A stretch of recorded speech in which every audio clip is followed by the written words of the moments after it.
दोस्तों good evening. Share बाजार बना रॉकेट बाजार।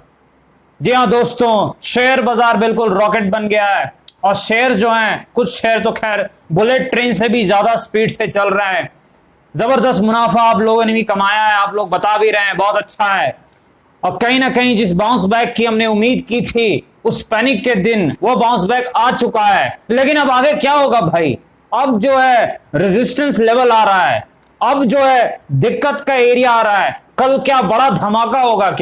कल क्या होगा बहुत ज्यादा इंपॉर्टेंट है दोस्तों, क्योंकि अब जो है हम मार्केट में एक रेजिस्टेंस के तरफ बढ़ रहे हैं। जैसे पहले हम सपोर्ट के तरफ थे और हम रॉकेट के तरफ जो है दौड़ पड़े ऊपर की तरफ, लेकिन अब हम रेजिस्टेंस के करीब हैं। तो चर्चा करेंगे मार्केट की यानी निफ्टी की और स्टॉक्स की एनालिसिस करने का प्रयास करेंगे। स्वागत है आपका आपके अपने चैनल टीके मनी में। मेरा नाम है Tribhuvan, NSM certified in equity derivatives में। जो नए लोग हैं वो टेलीग्राम चैनल पर आ सकते हैं, वो टीके मनी सर्च कर सकते हैं। 8000 के आसपास मेंबर हैं। आपको सिर्फ क्या करना है, टीके मनी सर्च करना है और आ जाना है टेलीग्राम चैनल पर। चलिए चर्चा की शुरुआत करते हैं। सबसे इंपॉर्टेंट मार्केट यानी निफ्टी। देखिए निफ्टी में जो है हमारी एनालिसिस क्या थी आपको याद होगा।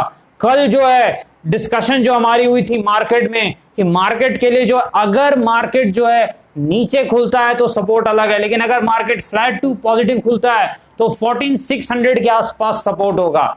और दूसरी चीज रेजिस्टेंस कहां पर हमने डिस्कस किया था वीडियो में, 14800। लेकिन आपको पता है कि मैं हमेशा जो है लेवल्स टेलीग्राम पर अपडेट करके देता हूं, रिवाइज करके जो बेस्ट पॉसिबल लेवल हो। तो वहां पर मैंने आपको टेलीग्राम पे क्या बताया था, रेजिस्टेंस 14825 से 14850 के आसपास का लेवल, ये एक रेजिस्टेंस रहेगा मार्केट के लिए। और बिल्कुल रेजिस्टेंस साबित हुआ दोस्तों। वहीं से मार्केट जो है निकाल नहीं पाया, खड़ा नहीं हो पाया वहां पर, और एक हल्की गिरावट भी आई है। आप देख सकते हैं इस लेवल से जो है मार्केट जो है इस लेवल को निकाल नहीं पाया है, रेजिस्टेंस लेवल के ऊपर नहीं जा पाया है। तो ये चीज आपको याद रखनी है कि मार्केट रेजिस्टेंस को नहीं निकाल पाया। अच्छा, जो एनालिसिस हमने पहले की थी कि मार्केट में बाउंस बैक आएगा, मैंने आपको जब सारे लोग कह रहे थे गिरेगा गिरेगा, क्रैश चिल्ला रहे थे, मैंने आपको लॉजिक दिया था। आपको पता है क्या लॉजिक दिया था? रिसर्च जो है 25 इयर्स की जो स्टडी मैंने निफ्टी और डाउ जोन्स के बिहेवियर पे किया था, आपको बताया था कि जब तक डाउ जोन्स क्रैश नहीं होगा 95% चांस है हम भी क्रैश नहीं होंगे, नहीं गिरेंगे।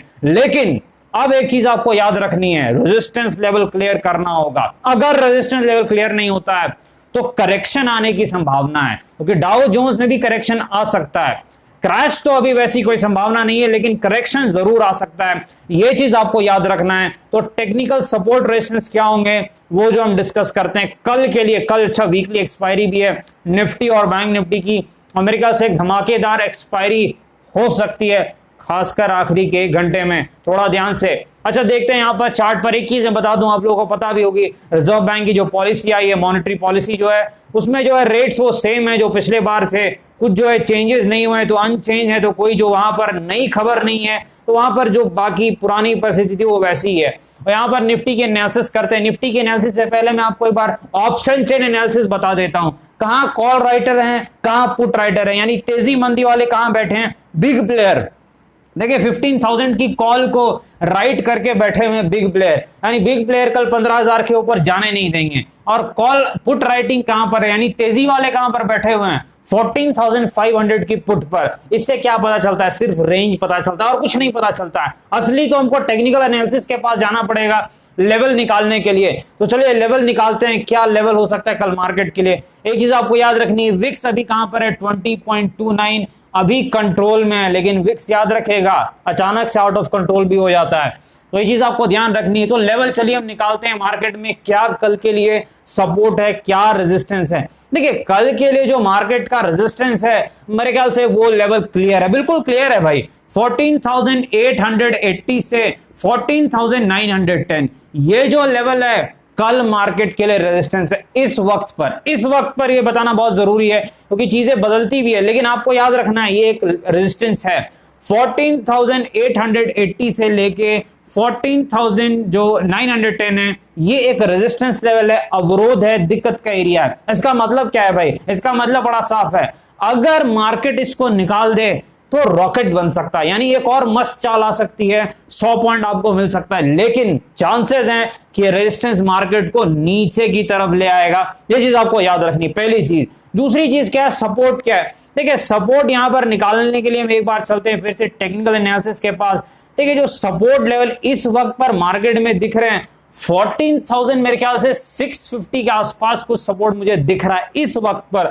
तो मेरे ख्याल से जो लेवल है ये देखिए, ये जो आपको चार्ट दिख रहा है यहां पर, ये जो जोन है एक सपोर्ट का काम कर सकता है। तो मेरे ख्याल से बेटर रहेगा हम 14,650 ना चाह के 14,700 को सपोर्ट मानते हैं। तो 14,700 मेरे ख्याल से हम इसे बेटर सपोर्ट मानते हैं। थोड़ा सा मैं चार्ट एक बार पीछे कर दूं ताकि जो है सही लेवल और अच्छे से निकल पाए। जी हाँ, 14,700 को आप एक सपोर्ट मान के चल सकते हैं। ये जो है इंट्राडे सपोर्ट है। ट्रेडिंग कैसे करनी आपको पता है, एसआर थ्योरी को यूज करना है, सपोर्ट रेजिस्टेंस की थ्योरी। सिंपल सी थ्योरी है, मैंने कई बार आपको बताया भी है कि कैसे मार्केट एक लेवल पर बिहेव करता है। जिन्हें नहीं पता है वो वीडियो भी देख सकते हैं। तो सपोर्ट रेजिस्टेंस की जो थ्योरीज है उसका यूज करके ही ट्रेड करना है। तो कल के लिए रेजिस्टेंस कहां पर है, दिक्कत कहां है, 14,910 से लेके 14,880, यानी आप बोलिए 14,900 का एरिया दिक्कत का एरिया है। सपोर्ट कहां पर है, 14,700। लेकिन मैं आपको फिर से एक चीज बता दूं, कल मार्केट हो सकता है, कल या परसों में मुझे उम्मीद है एक बड़ी चाल दिखा सकता है, क्योंकि ये मार्केट डिसाइड करेगा कि उसे रेजिस्टेंस को निकाल के रॉकेट बनना है या फिर से करेक्शन दिखाना है। क्योंकि अब मार्केट वेट नहीं करेगा, जरूर एक चाल वो दिखाएगा। और अक्सर एक्सपायरी के दिन क्या होता है, आखिरी के 1 घंटे में जो है एक चाल आती है। ये चीज आप याद रखिएगा। 2-2:30 बजे के आसपास जो है, जब राइटर जो अपनी पोजीशन को छोड़ देते हैं उसके बाद जो है मार्केट में एक चाल आती है। तो इस चीज को आप याद रखिए। अगर जो है डाउ जोन्स के कारण कुछ सिचुएशन बदलती है तो मैं आपको मॉर्निंग अपडेट में जो है बता दूंगा। चलिए आगे बढ़ते हैं। मेरे ख्याल से भारतीय एयरटेल के पास हम चलते हैं। देखिए एयरटेल के बारे में आपको पता होगा, जब एक गिरावट हो रही थी इसमें मैंने आपको कहा था कि 500 सपोर्ट है, जहां से घूमने वाला है, पलटी मारने वाला है। और मेरे ख्याल से वहीं आसपास इसने पलटी मारी। एक बार चार्ट देख लेते हैं। जी हाँ, 504, 508 यानी वही 500 का जो जोन है वहीं आसपास से एयरटेल ने पलटी मारी है और एक ठीक ठाक बाउंस बैक आया है। लेकिन रेजिस्टेंस कहां पर है, मेरे ख्याल से 550 के आसपास एक रेजिस्टेंस है एयरटेल में। हाँ, 550 के आसपास रेजिस्टेंस है, यानी अगर एयरटेल 550 को लेवल को निकालने में नाकामयाब हुआ तो फिर से करेक्शन आ सकता है एयरटेल में। ये चीज आप याद रखिए, क्योंकि अगर रेजिस्टेंस नहीं निकलता है तो फिर चांसेस रहते हैं करेक्शन होने के। लेकिन अगर रेजिस्टेंस निकलेगा तो फिर एयरटेल में एक और अच्छी चाल आपको देखने को मिल सकती है। फंडामेंटली तो आपको पता है एयरटेल लॉन्ग टर्म के लिए अच्छा स्टॉक है, कोई दिक्कत नहीं, अच्छी कंपनी है। और हमने भी जो है टेलीग्राम पे डिस्कस भी एक बार बहुत पहले किया था और इसने ठीक ठाक प्रॉफिट 20% का जो है दिया भी था। मैंने प्रॉफिट बुकिंग के भी लेवल्स आपको बता दिए थे। तो एयरटेल जो है फंडामेंटली एक स्ट्रॉन्ग स्टॉक है, लेकिन लेवल आपको याद रखना है 550 का लेवल अगर क्रॉस कर जाता है तो एक और अच्छी चाल आएगी। अदरवाइज फिर से भारतीय एयरटेल में करेक्शन हो सकता है। ये चीज आपको याद रखनी है। चलिए एशियन पेंट्स के पास चलते हैं। देखिए एशियन पेंट्स एक फंडामेंटली बहुत ही स्ट्रॉन्ग स्टॉक है, लॉन्ग टर्म कोर पोर्टफोलियो का स्टॉक है। मुझे याद है 1-2 महीने पहले जब ये गिर रहा था शायद 2400 के आसपास कुछ था, उस समय मैंने आपको कहा भी था और ऊपर के लेवल पर प्रॉफिट बुकिंग भी आपको करवा दी थी। तो कहीं ना कहीं जो है एशियन पेंट लॉन्ग टर्म के लिए तो अच्छा स्टॉक है। इस वक्त क्या लेवल है वो चेक कर लेते हैं। तो मेरे ख्याल से जो सपोर्ट है एयरटेल में वो 2350 के आसपास है, थोड़े दूर में है, कहीं ना कहीं 2350 के आसपास जो है एशियन पेंट में जो है सपोर्ट है। तो एशियन पेंट में जो सपोर्ट है इस वक्त 2350 के आसपास है। जो रेजिस्टेंस है एशियन पेंट में मेरे ख्याल से वो थोड़े दूर में है, 2800 के आसपास इसका रेजिस्टेंस है। तो रेजिस्टेंस कहां पर है एशियन पेंट का, 2800 के आसपास, और सपोर्ट कहां पर है। देखिए इस तरह के स्टॉक को खेलने का मैं आपको तरीका बता देता हूं। ये बहुत ही मजबूत स्टॉक होते हैं। इसका मतलब जब भी करेक्शन आए और मार्केट गिरे और ये अच्छे लेवल पर आपको मिल जाए सपोर्ट पे, तो वहां पर लेने से आपको 10% वो बना के देता है, 5-10% बड़े आराम से बना के देता है, रिस्क फ्री रिटर्न देता है। लेकिन आपको याद रखना है ट्रेन पे हमेशा सही जगह पे बैठना है। अगर आप गलत जगह पे बैठेंगे तो फिर आपको दिक्कत हो सकती है, चाहे स्टॉक कितना भी अच्छा क्यों ना हो। ये चीज आपको पता है। चलिए आगे बढ़ते हैं। एक और जो स्टॉक है जो बुलेट ट्रेन टाइप का स्टॉक है, अदानी पोर्ट के पास चलते हैं। फंडामेंटली एक स्ट्रॉन्ग स्टॉक है अदानी पोर्ट जो है, और खासकर अदानी ग्रुप की कंपनी आजकल बहुत ज्यादा जो है दौड़ रही है, काफी स्पीड से, बुलेट ट्रेन से ज्यादा स्पीड से चल रही हैं।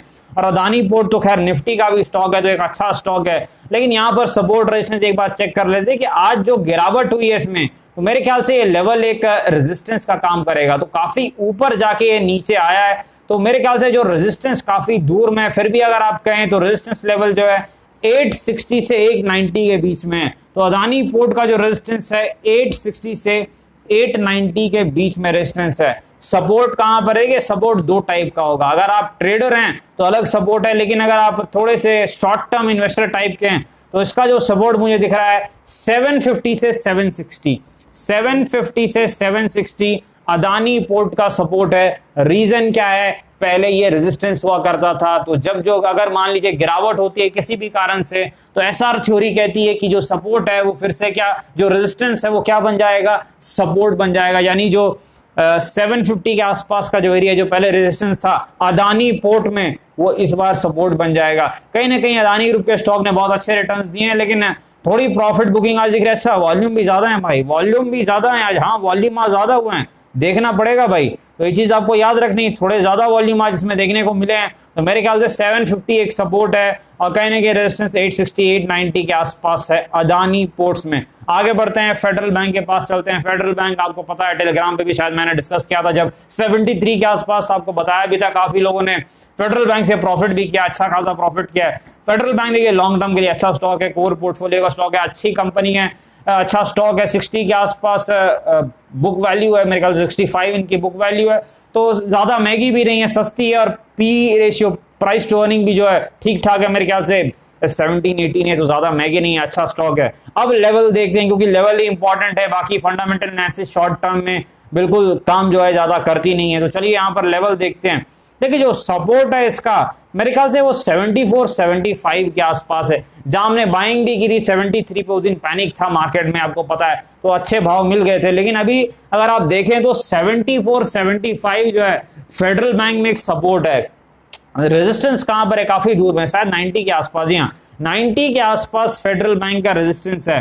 तो फेडरल बैंक का रेजिस्टेंस है 90 के आसपास, सपोर्ट कहां है? 75 के आसपास। लेकिन एक चीज आपको मैं बता दूं, फेडरल बैंक का एक और इमीडिएट रेजिस्टेंस है 79, जहां पर ये क्लोज हुआ है। अगर इसके ऊपर ये निकाल दे तो एक और चाल आ सकती है। 79-80 का जो जोन है इसको क्लियर कर जाए तो एक और अच्छी खासी चाल भी आ सकती है फेडरल बैंक में। ये चीज आपको याद रखनी है, क्योंकि इमीडिएट रेजिस्टेंस मुझे यही चार्ट पर दिख रहा है, उसको निकालने के बाद एक अच्छी चाल आ सकती है। चलिए आगे बढ़ते हैं, पीवीआर के पास चलते हैं। देखिए पीवीआर आपको पता है, फंडामेंटली तो ये स्टॉक स्ट्रांग था, कंपनी भी काफी अच्छी थी, हाई क्वालिटी मैनेजमेंट कंपनी है, इसमें कोई शक नहीं है। लेकिन आपको पता है थोड़ा जो लॉकडाउन का जो इम्पैक्ट है ये इनके ऊपर पड़ता है, आपको ये चीजें पता है। फंडामेंटली ये चीजें दिखती भी है कि लॉकडाउन अगर लग रहा है, स्ट्रिक्ट लॉकडाउन तो नहीं लग रहा है, लेकिन पार्शियल लॉकडाउन में भी, स्ट्रिक्ट रिस्ट्रिक्शंस में भी जो है इस टाइप की जो बिजनेसेस हैं उन पे थोड़ा बहुत असर जरूर पड़ता है। और कहीं ना कहीं पीवीआर पे वो असर चार्ट पर दिख रहा है, गिरावट के कारण दिख रहा है। तो सपोर्ट देखना पड़ेगा कहां पर है। देखिए इसका जो अच्छा सपोर्ट मुझे दिख रहा है वो 1060 के आसपास दिख रहा है। 1050 से लेके 1060 के आसपास मुझे पीवीआर का अच्छा सपोर्ट दिख रहा है। लेकिन रेजिस्टेंस कहां पर है? मेरे ख्याल से काफी दूर में। रेजिस्टेंस जो है वो 1500 के आसपास है, तो रेजिस्टेंस से ये काफी ज्यादा दूर है। 1500 के आसपास जो है पीवीआर का रेजिस्टेंस है, और पीवीआर का सपोर्ट कहां पर है भाई? 1050 से 1060 के आसपास का लेवल। तो ये स्टॉक देखिए फंडामेंटली तो स्ट्रांग है, लेकिन अब यही समस्या है कि लॉकडाउन के कारण इन पे असर तो पड़ता है। ऐसे इन्होंने फंड तो जुटाए थे, मेरे ख्याल से 6 महीने पहले एक फंड रेजिंग की थी, मेरे ख्याल से कैश तो इनके पास है, लेकिन देखना पड़ेगा यहाँ पर, ये चीज यहाँ पर है। लेकिन मेरे ख्याल से सपोर्ट अगर बचा ले तो फिर से ये पलटी मारेगा, और एक पलटी मारता है तो बहुत तेज मारता है। पीवीआर की एक आदत है, घूमता है तो तेज घूमता है। आगे बढ़ते हैं, मेरे ख्याल से आलोक इंडस्ट्रीज के पास चलते हैं। मेरे ख्याल से इसमें आज एक गिरावट देखने को मिली है। ये थोड़ा सा मार्केट के ऑपोजिट चलता है, जब मार्केट गिर रहा था तो ये ऊपर जा रहा था, मार्केट ऊपर जा रहा है तो ये लगातार नीचे आ रहा है, और थोड़ी सी अजीब सी इसकी चाल है। लेकिन वॉल्यूम एक बार चेक कर लें, वॉल्यूम काफी ज्यादा कम है, बहुत ही ज्यादा कम वॉल्यूम है। मेरे ख्याल से एवरेज से काफी कम वॉल्यूम है। 4.9 मिलियन यानी 50 लाख के आसपास के वॉल्यूम है। इसके एवरेज वॉल्यूम 1.1 करोड़ के आसपास रहते हैं, मैंने आपको बताया भी है। तो एवरेज से जो है काफी कम वॉल्यूम है आलोक इंडस्ट्रीज के स्टॉक में, और कहीं ना कहीं जो है लेवल्स इंटैक्ट हैं, कुछ चेंजेस है नहीं। और अगर एवरेज से कम वॉल्यूम में गिरावट हुई है तो ठीक है, कोई ज्यादा दिक्कत तो भी है नहीं। 1920 सपोर्ट जो है इसका अभी भी बरकरार है, ये जो एरिया है सपोर्ट का अभी भी सेम टू सेम है, और जो रेजिस्टेंस है वो मेरे ख्याल से वो भी बरकरार है। कुछ नई चीजें तो नहीं है यहाँ पर। अगर आप इमीडिएट रेजिस्टेंस कहेंगे तो वो 22.5 है, लेकिन ये बड़ा रेजिस्टेंस है, ये निकल जाएगा। अगर स्टॉक एक बार रॉकेट वाली चाल दिखाता है तो बड़ा रेजिस्टेंस 2730 पे। ये चीज आपको याद रखनी, पुराने लोगों को खैर ये चीज पता भी है, बताने की जरूरत नहीं है, पर मैंने नए लोगों को जो ये चीज बता दी है। 1920 सपोर्ट है, 2730 रेजिस्टेंस है। और डिस्क्लेमर आपको पता है, वीडियो एजुकेशनल इन्फॉर्मेशनल पर्पस के लिए आपने फाइनेंशियल एडवाइजर बातचीत करके पहले बाजार में काफी जोखिम है, थोड़ा ध्यान से काम करें। धन्यवाद।